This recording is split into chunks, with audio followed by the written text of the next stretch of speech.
Tu veux dire que l'islam, c'est une armée et que celui qui quitte cette armée en guerre, il faut le punir sévèrement.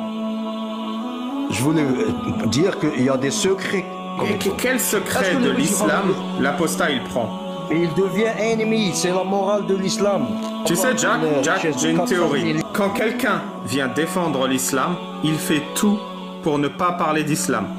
Pourquoi t'es encore là, Houda? Je vais descendre, mais en fait, c'est juste... J'ai l'impression d'avoir fait une soirée chez moi. Je dis bonsoir les amis. Et là, je vais aux toilettes et là, il y a encore quelqu'un, tu vois. Bah, vu que t'es encore là... Parle. Comment on dit couiller en arabe? Qu'est-ce que tu penses de la peine de l'apostat? De quelle peine? Le fait de tuer un apostat? Celui qui vivait avec des musulmans qui est sorti de l'islam? Oui, c'est ça. D'accord. Un militaire en France, s'il déserte son armée, vous lui faites quoi? Ou là aux États-Unis? Prison en général. Oui. Et la prison, elle est moins grave que tuer. C'est-à-dire mettre un fonctionnaire, ou un militaire, ou ce que vous voulez, 30 ans de prison pour désertion, pour trahison. Oui, j'ai compris. Tu veux dire que l'islam... c'est moins grave que tuer. Non, mais j'ai compris. Tu veux dire que l'islam, c'est une armée et que celui qui quitte cette armée en guerre, il faut le punir sévèrement. L'islam, c'est une société qui a un code civil et pénal. C'est ça l'islam. Mais est-ce que c'est comparable à l'armée, vu que tu parles du militaire qui déserte? Je voulais dire qu'il y a des secrets. Quand tu es un musulman... C'est quoi les secrets dans l'islam? Ça m'intéresse, ça. Tu vis avec une population, tu vas sortir, quand tu es apostat, c'est-à-dire que tu vas sortir de cette société musulmane et vous allez partir, c'est chez des athées. Dans une armée, on peut pas comparer les époques. Maintenant, on parle de l'islam d'il y a 1000 ans avec une époque de 2024. Dans une armée de drogue, si un militaire choisit de déserter et de partir aux États-Unis avec les secrets, je sais pas quoi, des Russes, par exemple, un militaire russe, on va prendre comme exemple. Quel secret de l'islam l'apostat il prend? Quel secret de l'islam l'apostat il prend avec lui? Mais je te parle de l'époque du prophète. Si le musulman... Non mais je m'en fous l'époque du prophète. Moi je vis en 2024. Est-ce qu'en 2024, la peine de l'apostat est pertinente? Et il devient ennemi, c'est la morale de l'islam. Jack, celui qui quitte l'islam pour épouser une autre idéologie devient ennemi de l'islam et c'est normal de lui ôter la vie. C'est ça que tu dis? C'est pas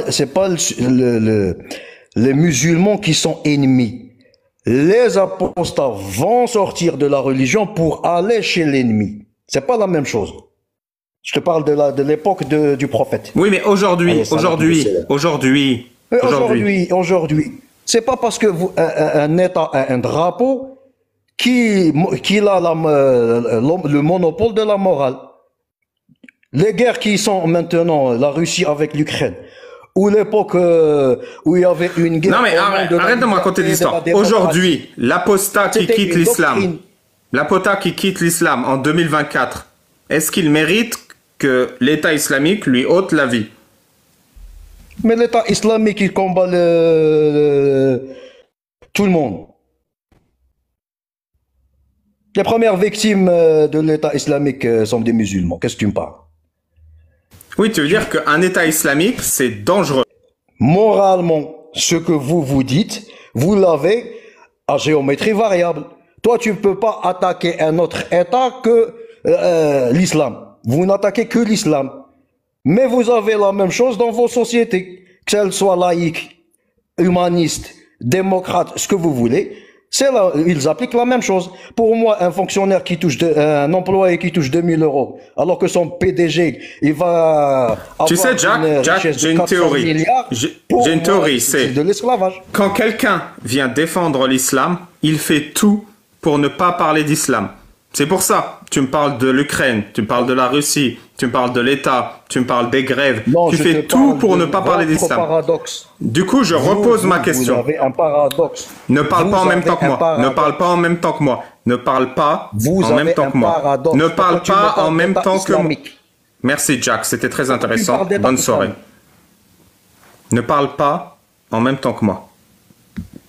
Moi, je voulais lui poser une question, mais il est parti. Moi, je voulais juste lui dire pourquoi il compare, en fait, une religion omnipotente, omniprésente, un Dieu omnipotent, omniprésent, omniscient, à l'État français ou l'État en général.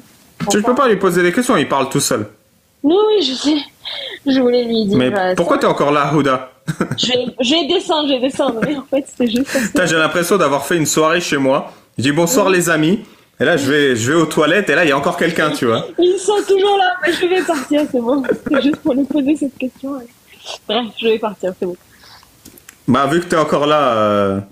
Parle, du coup. Comment on dit cuillère en arabe? Al-milaqa. Non, mais avec l'accent que j'ai fait là. Vas-y, essaye. Al-milaqa. Merci. Allez, bonne soirée, Houda. لا فرق اليوم بين الملوك والعبيد فاعتصموا بالعلم واتركوا التقاليد